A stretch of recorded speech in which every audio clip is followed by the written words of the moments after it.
안녕하십니까? 마지막 사명을 찾아오신 여러분을 진심으로 환영합니다. 마지막 사명은 이 시대의 성도들이 반드시 알아야 할 말씀과 예언을 체계 있게 살펴보는 성경 연구 시간입니다. 또한 오늘날 기독교에서 오해되고 있는 문제들도 깊이 있게 앞으로 살펴보려고 합니다. 여러분들은 매 강의 시간마다 성경의 중요한 주제들을 만나게 될 것입니다. 오늘은 첫 번째 시간으로 예언을 공부하는 이유에 대해서 살펴보도록 하겠습니다. 성경에는 두 개의 대표적인 예언서가 있습니다. 무엇과 무엇일까요? 구약 성경에는 다니엘서가 있고 신약 성경에는 요한계시록이 있습니다.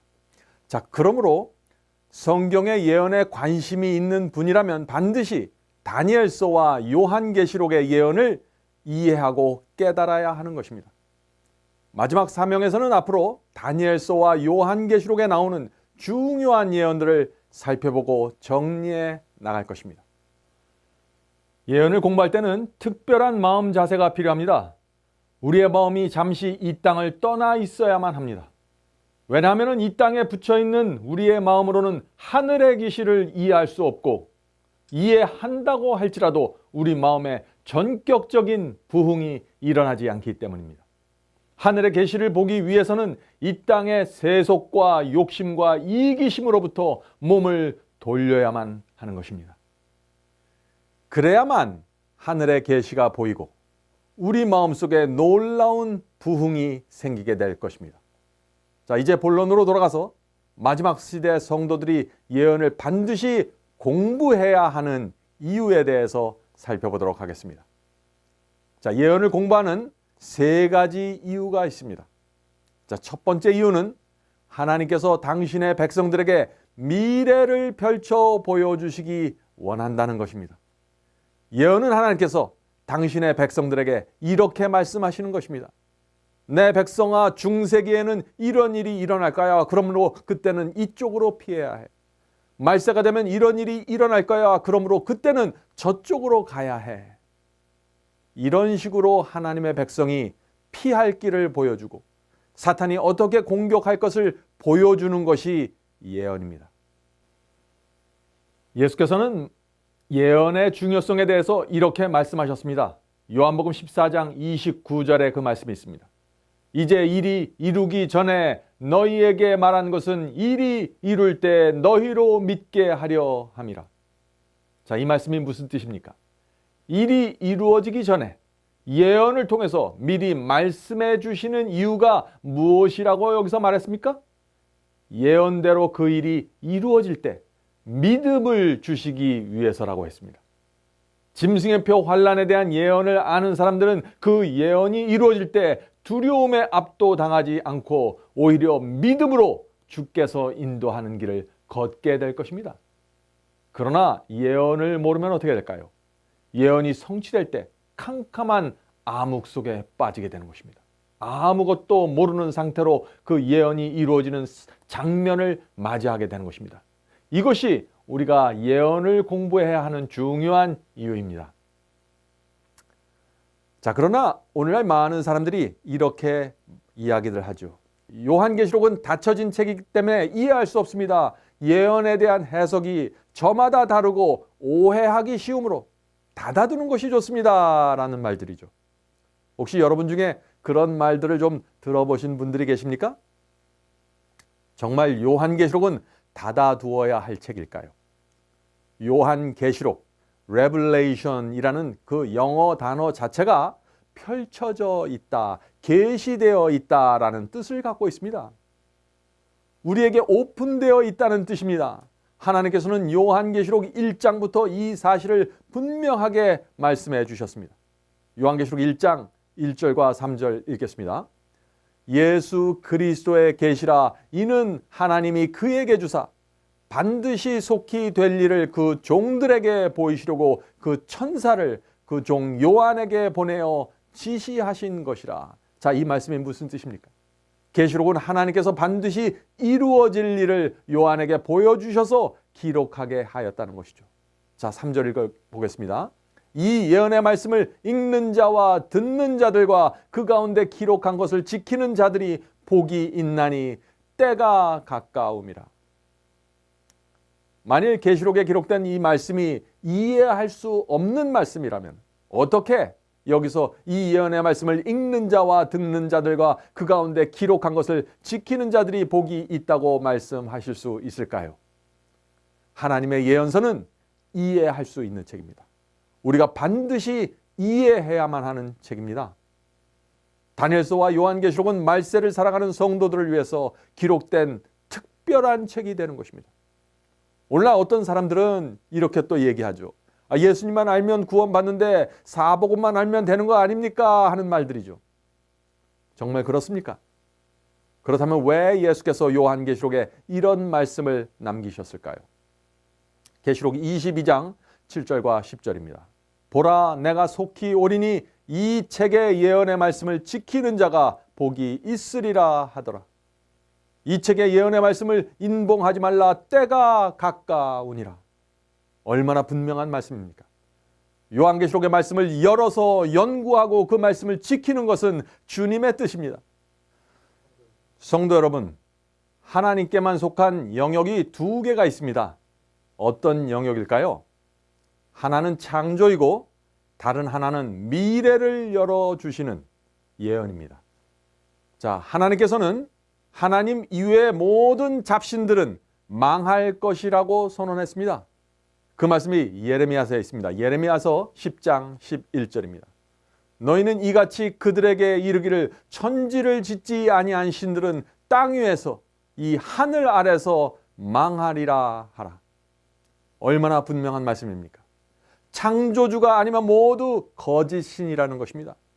거짓신과 거짓신을 믿는 자들은 모두 멸망당하게 될 것이라는 뜻이죠. 이 세상이 잡신들이 얼마나 많이 있습니까? 인도에는 신의 종류가 3,000개 이상이나 된다고 합니다. 이 세상에는 수많은 종파에서 믿는 신들이 있죠. 또 귀신도 있고 조상신도 있고 별의별 신들이 다 있는 것입니다. 그러나 이 세상을 내가 창조했다고 주장하는 분은 오직 한 분, 여호와 하나님이십니다. 그래서 성경은 처음부터 태초에 하나님께서 천지를 창조하시느니라 라고 선언하고 있는 것입니다.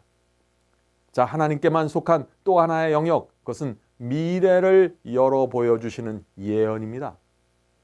이사야 선지자가 우상 숭배자들에게 하는 말을 좀 들어보시기 바랍니다. 이사야서 41장 21절과 23절입니다.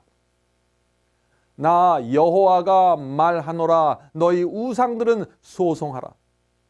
우상을 법정에 끌고 가서 따지라는 말입니다. 무엇을 따지라는 것일까요? 계속해서 읽겠습니다.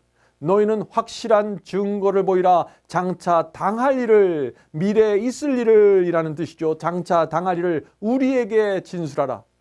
뒤에 올 일을 알게 하라. 그리하면 너희가 신인 줄 우리가 알리라.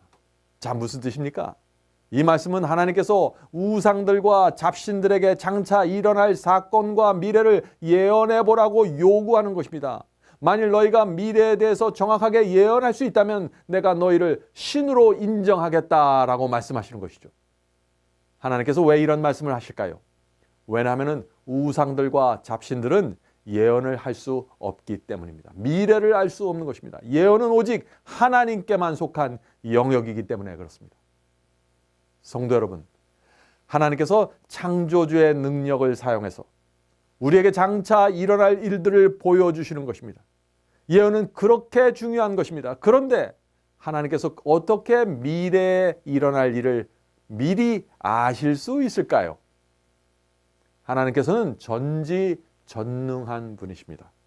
그래서 시간과 공간을 초월해서 미리 그 사건 현장을 보실 수 있는 것입니다. 그리고 우리에게 미래에 어떤 일들이 일어날 것을 다니엘서와 요한계시록을 통해서 알려주시는 것입니다. 자, 왜 알려주실까요? 왜냐하면 그것을 알아야만 우리가 사탄의 공격과 미혹을 피할 수 있기 때문입니다. 하나님께서 가르쳐 주시는 것입니다. 하나님께서는 선지자들에게 꿈과 계시를 주시고 그것을 말씀으로 기록하게 했습니다. 그래서 우리가 성경에 기록된 예언을 갖게 된 것입니다.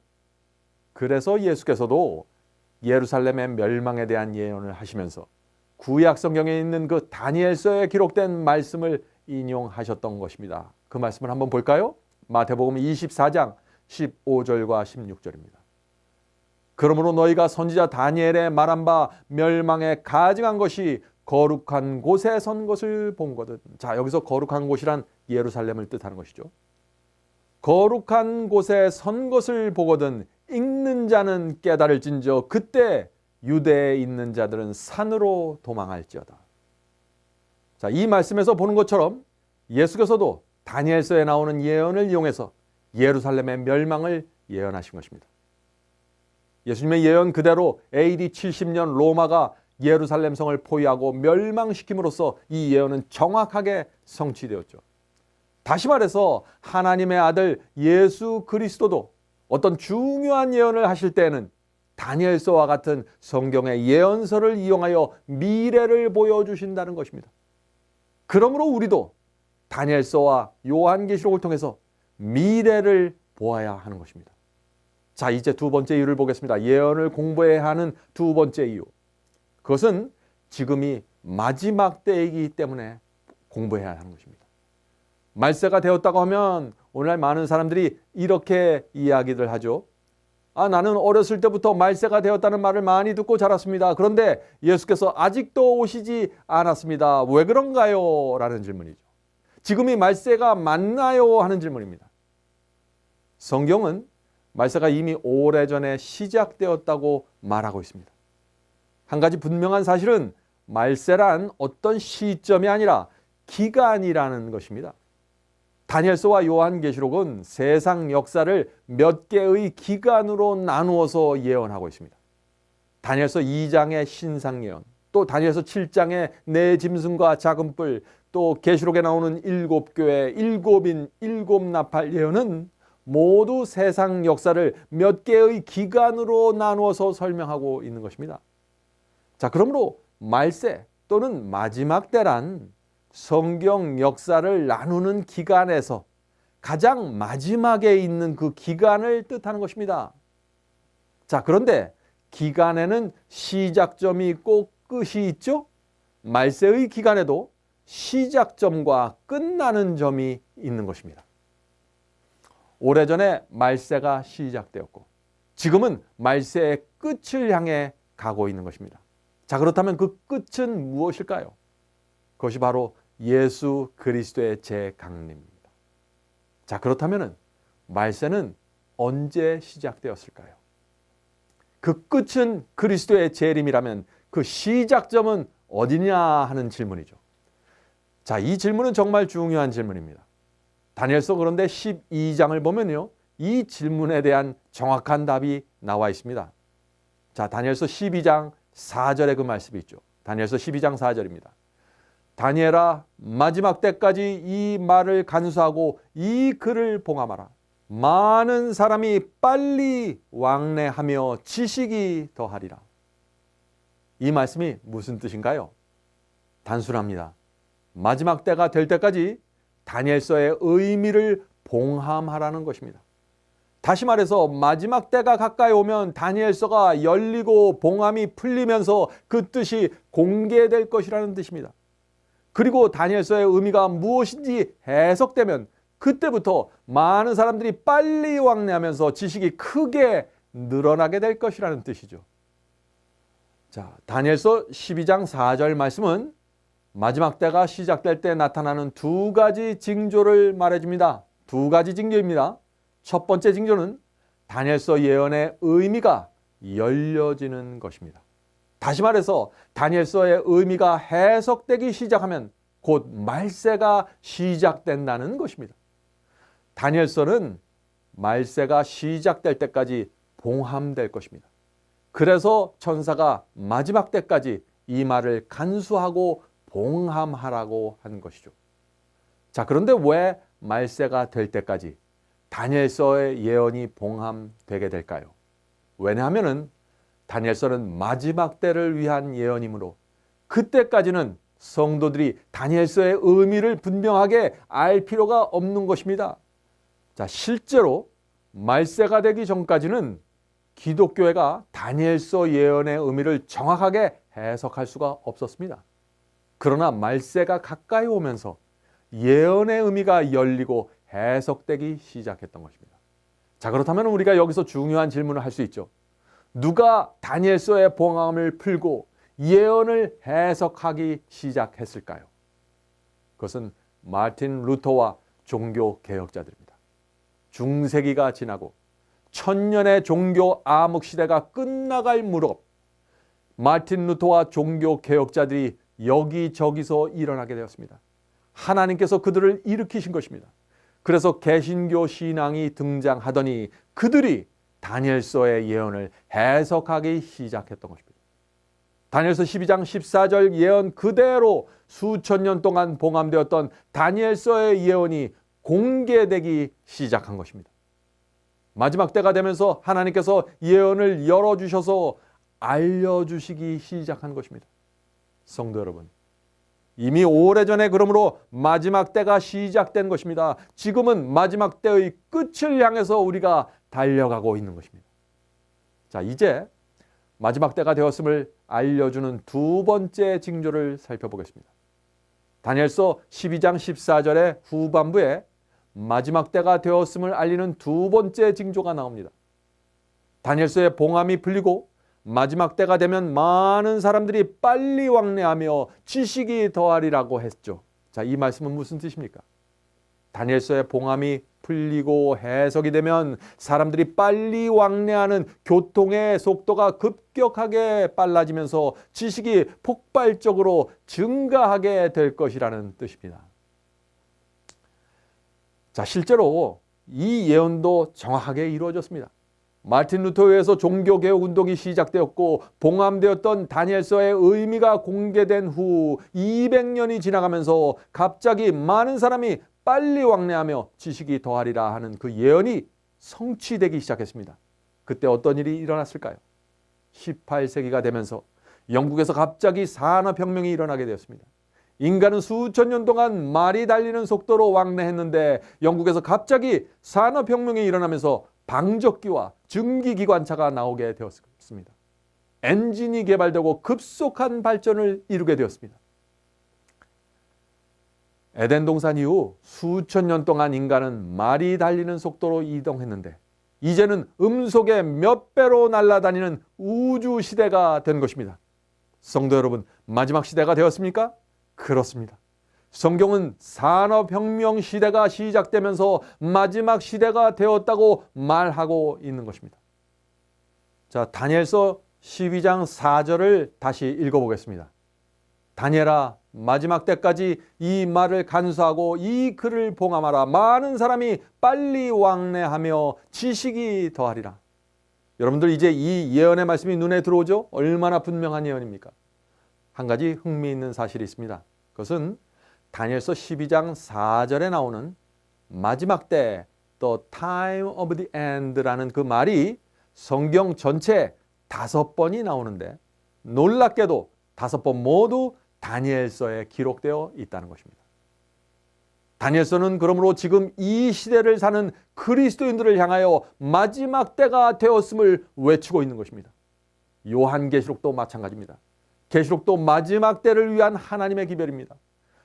요한계시록은 총 22장으로 되어 있는데 12장부터는 말세에 대한 예언으로 가득 채워져 있습니다. 계시록의 절반 이상이 말세에 대한 예언에 집중되어 있는 것입니다. 다시 말해서 우리가 살고 있는 이 시대부터 예수께서 오실 때까지의 예언이 요한계시록의 그 절반 이상을 차지하고 있다는 것입니다. 얼마나 놀랍습니까? 성도 여러분, 요한계시록의 예언은 이 시대의 저와 여러분을 위한 예언입니다. 우리가 반드시 알아야 할 말씀으로 가득 채워져 있는 것입니다. 놀라운 사실은 성경에 나오는 거의 모든 예언은 이미 성취되었다는 것입니다. 99%가 성취되었습니다. 이제 우리 앞에 남아있는 예언은 4가지밖에 없습니다. 그 4가지가 무엇일까요? 가장 먼저 우리에게 다가올 예언은 짐승의 표 환란입니다.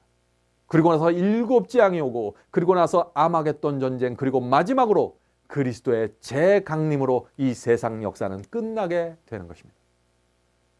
요한계시록의 후반부는 그래서 이 4가지 예언을 집중해서 다루고 있는데, 이 4가지 예언이 성취되고 나면 세상 역사가 끝마쳐지게 되는 것입니다. 우리가 요한계시록을 공부해야 될까요? 그렇습니다. 반드시 공부해야 하는 것입니다.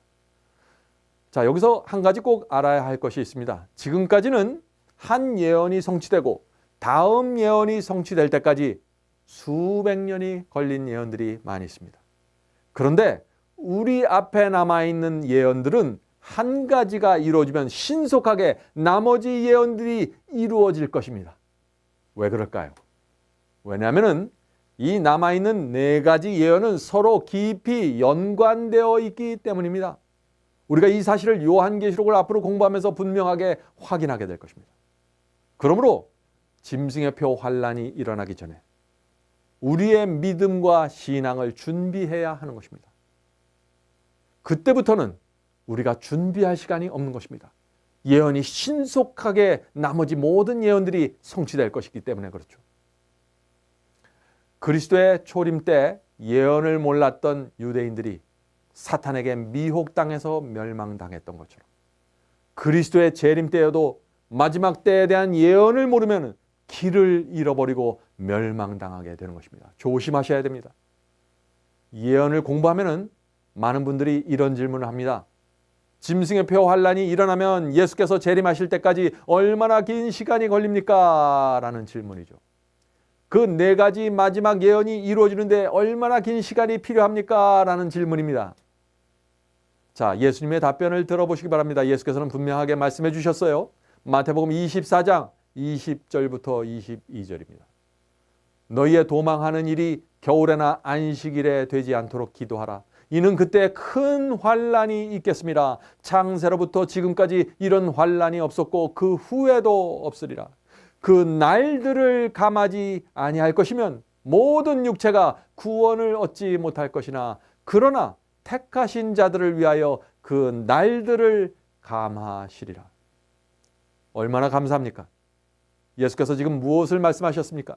마지막 환란은 역사 이래 없는 큰 환란이지만 그 기간은 하나님께서 택하신 성도들을 위해서 그 환란의 날들을 감해 주시겠다고 말씀하시는 것입니다. 자, 환란의 날을 감해 주신다는 것이 무슨 뜻입니까? 짐승의 표 환란이 시작되면은 아주 짧은 시간에 예수 그리스도의 재림까지 모든 예언이 이루어진다는 것입니다. 짐승의 표 환란이 일어나면 그리스도의 재림은 매우 가까이 임박했다는 뜻입니다.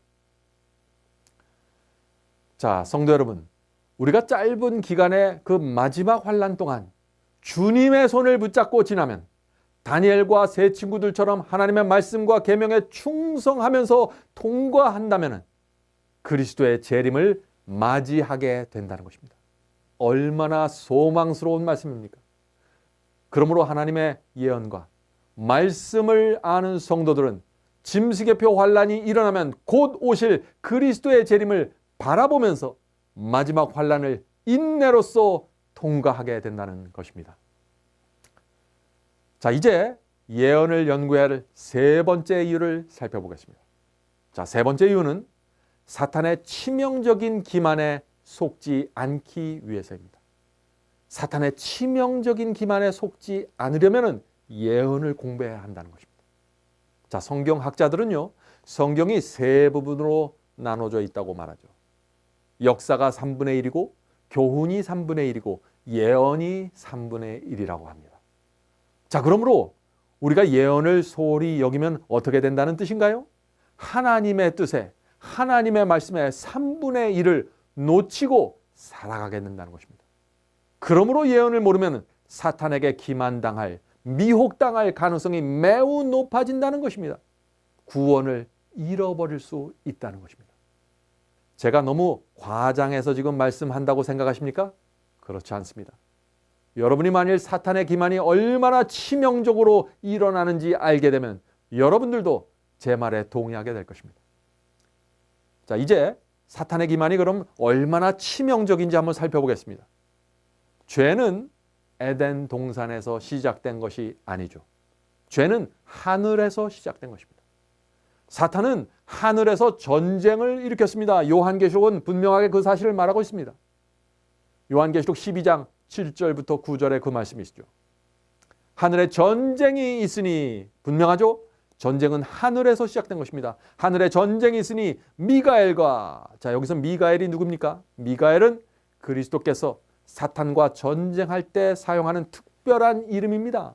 이 미가엘이라는 단어가 성경에 4번 등장하는데, 이 미가엘이라는 이름이 나올 때마다 그리스도께서 사탄의 군대와 싸우는 장면이 나오는 것입니다. 자, 그래서 이 미가엘이라는 뜻을 보면은요, 누가 여호와와 싸우겠느냐라는 뜻입니다. 자, 계속해서 말씀 읽겠습니다. 하늘에 전쟁이 있으니 미가엘과 그의 사자들이, 자, 미가엘을 따르는 천사들을 말하는 것입니다. 미가엘과 그의 사자들이 용으로 더불어 사탄으로 더불어 싸울새 용과 그의 사자들도 싸우나. 자, 하늘에 전쟁이 있는데 누구와 누구가 싸운다고 했습니까? 용과 미가엘입니다. 다시 말해서 사탄과 그리스도가 싸우는 것입니다. 사탄과 그리스도 사이에 전쟁이 벌어졌던 것입니다. 그 전쟁으로 인해서 하늘이 둘로 나누어진 것입니다. 사탄을 지지하는 천사들과 그리스도를 지지하는 천사들이 전쟁을 하게 된 것입니다. 자, 그렇다면 그 전쟁의 결과가 어떻게 되었을까요? 8절에 그 대답이 나옵니다. 8절입니다. 이기지 못하여 다시 하늘에서 저희의 있을 곳을 얻지 못한지라. 자, 하늘에서 쫓겨난 사탄과 패배자들이 어디로 갔다고 했습니까? 9절에 대답이 나옵니다. 9절입니다. 큰 영이 내어 쫓기니 옛뱀 곧 마귀라고도 하고 사탄이라고도 하는 온 천하를 꿰는 자라. 자, 온 천하를 꿰는 자라고 했습니다. 이것이 바로 사탄의 특징입니다. 사탄은 꿰는 자, 기만하는 자입니다. 자, 그 전쟁에서 어떤 일이 벌어졌을까요? 계속해서 읽겠습니다. 땅으로 내어 쫓기니, 지구로 내어 쫓긴다는 얘기죠. 땅으로 내어 쫓기니 그의 사자들도 저와 함께 내어 쫓기니라. 자, 이렇게 해서 하늘에서 시작된 우주 전쟁이 지구로 옮겨지게 된 것입니다. 사탄과 악령들이 땅으로 쫓겨난 것이죠. 자, 사탄은 땅으로 내려오자마자 어디로 갔을까요? 바로 그 장면이 창세기에 나오는 장면입니다. 에덴 동산으로 간 것입니다. 우리는 사탄이 에덴 동산에서 무엇을 했는지 잘 알죠. 사탄이 거기서 무엇을 했습니까? 아담과 하와를 거짓말로 기만해서 죄에 빠뜨린 것입니다. 사탄은 계속해서 거짓말로 미혹하는 것입니다. 그래서 인류에게 죽음과 고통의 역사가 시작되었던 것입니다. 자, 지금 우리들이 살고 있는 지구는 사탄과 수많은 악한 천사들, 악령들이 활동하고 있는 전쟁터가 된 것입니다. 자, 그런데 얼마나 많은 악한 천사들이 지구로 내려왔을까요? 요한계시록 12장 4절에는 그 힌트가 나옵니다. 4절입니다. 그 꼬리가 용의 꼬리죠. 용의 꼬리가 하늘 별 3분의 1을 끌어다가 땅에 던지더니. 자, 이 말씀에서 별은 지도자나 천사를 뜻하는 것입니다. 물론 악한 천사들을 뜻하는 것이죠. 그러므로 사탄이 하늘 천사의 3분의 1을 미혹해서 이 땅에 내려오게 된 것입니다. 자, 그런데 하늘에서 천사들을 미혹하는데 사탄이 꼬리로 그들을 끌어당겼다고 했습니다. 자, 그 꼬리로 끌어당겼다는 말씀이 무슨 뜻일까요? 이사야서의 그 말씀의 의미가 나옵니다. 이사야서 9장 14절과 15절입니다. 머리는 곧 장로요 존귀한 자요 꼬리는 곧 거짓말을 가르치는 선지자라. 자, 분명하죠? 성경에서 꼬리는 거짓말하는 자를 뜻하는 것입니다. 그러므로 사탄은 자그마치 하늘 천사의 3분의 1을 30%를 거짓말로 기만해서 자기 편으로 만들어서 하나님을 대적하는 전쟁을 벌인 것입니다. 천사들이 누굽니까? 천사들은 수천 년, 수만 년 동안 하나님의 면전에서 찬양하고 직접 수종을 들었던 존재들입니다. 그런데 그들의 30%가 하나님과 그리스도를 향하여 반기를 든 것입니다. 사탄의 기만이 얼마나 그럴듯했으면, 치명적이었으면 하늘의 천사들까지 기만당했을까요? 이제 여러분들은 제가 왜 사탄의 기만이 치명적이라고 말하는지 이해하시겠습니까? 자, 이런 사탄의 치명적인 기만이 지구 역사에서 계속해서 벌어지고 있는 것입니다. 그것이 노아 홍수 때 있었던 미혹이고 롯의 때 있었던 미혹이고 마지막 시대 저와 여러분이 살아가는 이 시대에도 그런 치명적인 미혹이 벌어지고 있는 것입니다. 그래서 우리가 예언을 알지 못하면 기만당할 수밖에 없는 것입니다. 자, 그런데 사탄은 왜 하늘에서 전쟁을 벌였을까요? 이사야서는 사탄이 하늘에서 전쟁을 일으킨 이유를 이렇게 설명하고 있습니다. 이사야서 14장 12절부터 14절입니다. 너 아침의 아들 계명성이요. 자, 여기서 계명성이 무슨 뜻입니까? 영어 성경에 보면 분명합니다. 영어 성경에는 계명성이 루시퍼로 되어 있습니다. 루시퍼는 사단의 이름입니다. 너 아침의 아들 루시퍼요. 어찌 그리 하늘에서 떨어졌습니까? 너 열국을 엎은 자여 어찌 그리 땅에 찍혔는고? 내가 내 마음에 이르기를 내가 하늘에 올라 하나님의 뭇별 위에 나의 보좌를 높이리라. 내가 북극 지폐 산 위에 좌정하리라. 가장 높은 구름에 올라 지극히 높은 자와 비기리라 하로다. 자, 이 말씀 속에 사탄의 공격 목표가 분명히 나와 있죠. 사탄의 목적이 무엇입니까? 하나님의 보좌를 빼앗는 것입니다. 하나님과 같은 권위를 갖고 온 우주를 자기가 지배해 보겠다는 것입니다. 그것이 사탄의 목적입니다. 그것을 위해서 기만하는 것입니다. 그러므로 하늘의 모든 천사들은 하나님을 섬기든지 사탄을 섬기든지 둘 중 하나를 선택해야만 했는데 하늘 천사의 3분의 1이 누구의 편에 섰어요? 사탄의 편에 가담하게 되었다는 것입니다. 자, 지금 사탄과 하늘에서 쫓겨난 천사들이 우리를 미혹해서 지옥으로 끌고 가는 전쟁이 지금 우리 주변에서 일어나고 있는 것입니다. 그들의 정체를 벗겨주고 거짓말을 벗겨주는 것이 바로 다니엘서와 요한계시록의 예언입니다. 하나님께서는 다니엘서와 요한계시록을 통해서 사탄이 이 땅에서 무엇을 하고 교회를 어떻게 공격하는지 정확하게 보여주고 계시는 것입니다. 그러므로 여러분은 다니엘서와 요한계시록에서 이 시대에 사탄이 어떻게 교회를 미혹하고 있는지 정확하게 볼 수 있는 것입니다. 성도 여러분, 예언은 하나님과 사탄 사이에 벌어지는 전쟁 이야기입니다. 그런데 이 전쟁에는 두 가지의 특징이 있는 것입니다. 자, 첫 번째 특징은 중간은 없다는 것입니다. 사람이든지 천사든지 모든 존재들은 하나님과 사탄 중에서 한 편을 분명하게 결정해야 하는 것입니다. 하늘에서 전쟁이 일어났을 때 하늘도 정확하게 둘로 나누어졌습니다. 지구에서 벌어지는 전쟁에서도 구원받는 자들과 멸망받은 자들로 정확하게 둘로 나누어지게 될 것입니다. 단 한 명도 중간에 서지 못하게 되는 것입니다. 그런데 참 안타까운 사실은 대부분의 사람들이 중간에 서 있으려고 하는 것입니다. 이쪽도 아니고 저쪽도 아닌 그 중간 말이죠. 바로 그런 어정쩡한 신앙 태도 때문에 결국 기만당하고 마는 것입니다. 지금 벌어지고 있는 전쟁에는 중간은 없습니다. 하나님 편에 분명하게 서지 않는 모든 사람들은 결국 기만당하게 될 것입니다. 자, 두 번째 특징을 살펴볼까요? 두 번째 특징은 하나님과 사탄 사이에 치열한 전쟁이 벌어질 때마다 절대 다수의 사람들이 사탄의 기만에 넘어간다는 것입니다. 제가 무엇이라고 했나요? 절대 다수라고 했습니다. 절대 다수가 사탄의 기만에 넘어간다고 했습니다. 자, 왜 그렇게 많은 사람들이 사탄의 기만에 넘어가게 될까요? 왜냐하면 대부분의 사람들이 넓은 길을 걷기 원하기 때문이죠. 자신이 듣기 원하는 자기의 귀를 기쁘게 하는 그런 말씀을 받아들이기 때문입니다. 좁은 길은 길이 가파르고 협착해서 사람들이 싫어하는 것입니다. 그래서 하나님께서 예언을 주시는 것입니다. 예언이 주는 메시지는 바로 이런 것입니다.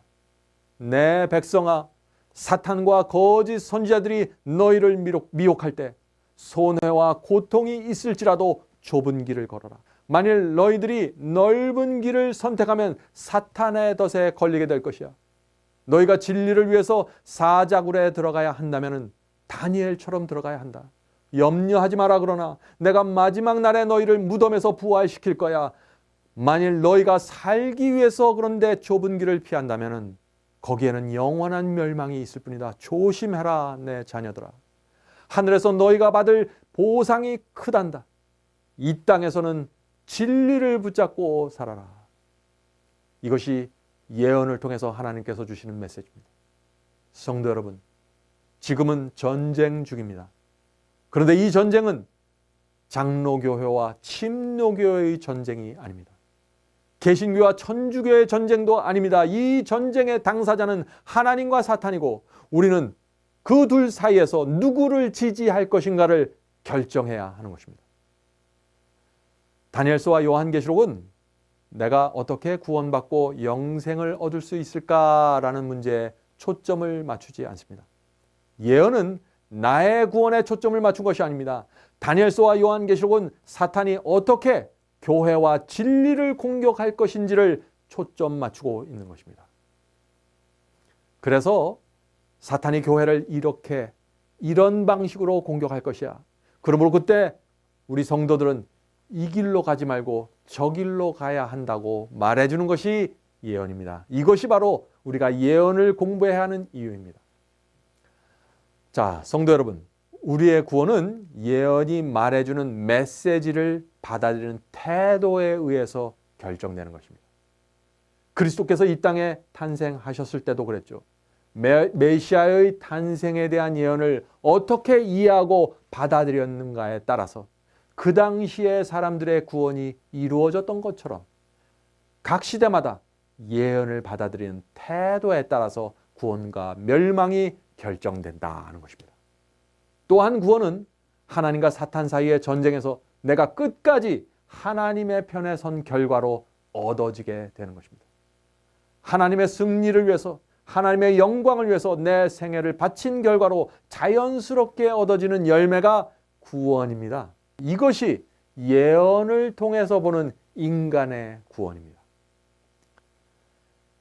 다니엘서와 요한계시록에 나타난 구원관 속에는 믿기만 하면 구원받는다. 나는 한 번 믿고 회개했으므로 내가 어떻게 살든지 간에 내 구원은 무조건 보장되어 있다. 이런 식의 통속적인 믿음은요, 하나님의 예언 속에서는 발붙일 수가 없습니다.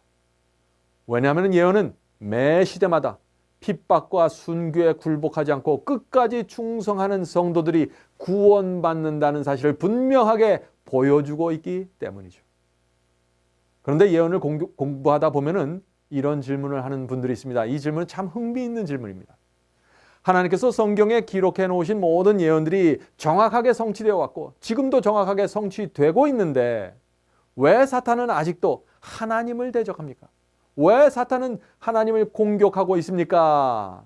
결국에는 예수께서 재림하셔서 악인들을 심판하시고 멸망할 텐데 왜 계속해서 하나님을 대적하고 있습니까? 라는 질문입니다. 참 흥미있는 질문이죠? 사탄은 다니엘서와 요한계시록의 예언을 잘 압니다. 지금까지 하나님의 예언이 정확하게 성취되었음을 압니다. 그리고 성경이 자신의 운명을 어떻게 예언하고 있다는 사실도 잘 압니다. 그럼에도 불구하고 사탄은 하나님을 대적하고 있습니다. 자, 왜 그럴까요? 여러분은 이 질문에 어떻게 대답하시겠습니까? 사탄은 예언을 알지만 믿지 않는 것입니다. 사탄은 다니엘서와 요한계시록의 예언을 잘 압니다. 그러나 자신이 그 예언에 성취되는 것을 막을 수 있다고 믿는 것입니다. 다시 말해서 사탄은 하나님과 대적해서 이기는 모습을 보여주고 싶은 것이죠. 사탄은 비록 지금까지 하나님의 예언이 정확하게 성취되어 왔을지라도 앞으로 남아있는 예언에서는 자기가 이길 것이라고 생각하는 것입니다. 그래서 예언의 성취를 막는 것입니다. 그것이 사탄의 믿음입니다. 그래서 예수께서 재림하실 때까지 하나님과 성도들을 끝까지 공격하는 것입니다. 자, 어떻게 공격할까요? 교회 안에 수많은 거짓 선지자들을 보내서 공격하는 것입니다. 성도 여러분, 우리 앞에 4가지 예언이 남아 있습니다. 그러므로 사탄은 그 4가지 예언이 성취되지 못하게 하기 위해서 총력을 기울일 것입니다. 성도 여러분, 이제 세상 역사의 끝이 많이 남아있지 않는 것입니다. 사탄은 악령들에게 가서 지금 이렇게 말할 것입니다. 우리는 하나님의 예언이 성취되지 못하게 막아야만 합니다. 만약 우리가 연합해서 예언의 성취를 막을 수 있다면 하나님은 전지전능하고 완전하다는 그 성경의 진리를 무너뜨릴 수 있습니다. 그렇게 되면 하나님도 틀릴 수 있고 완전하지 않다는 사실이 입증되는 것입니다. 우리가 단 한 번이라도 하나님의 예언을 파괴하고 그대로 이루어지지 않게 만들 수 있다면 온 우주가 하나님은 완전하지 않다는 우리의 말에 동의하게 될 것입니다. 그렇게 되면 사탄 내가 하나님과 동등한 보좌에 앉을 수 있게 되는 것입니다. 성도 여러분, 이것이 사탄의 목적입니다. 그래서 이사야 선지자는 오래전에 이런 말씀을 남긴 것입니다. 아까 이 말씀을 읽었죠? 이사야서 14장 12절과 14절입니다.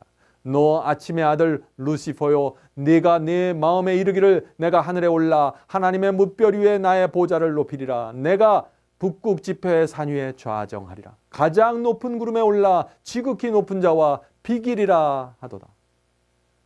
성도 여러분, 우리가 어떻게 살아야 할까요?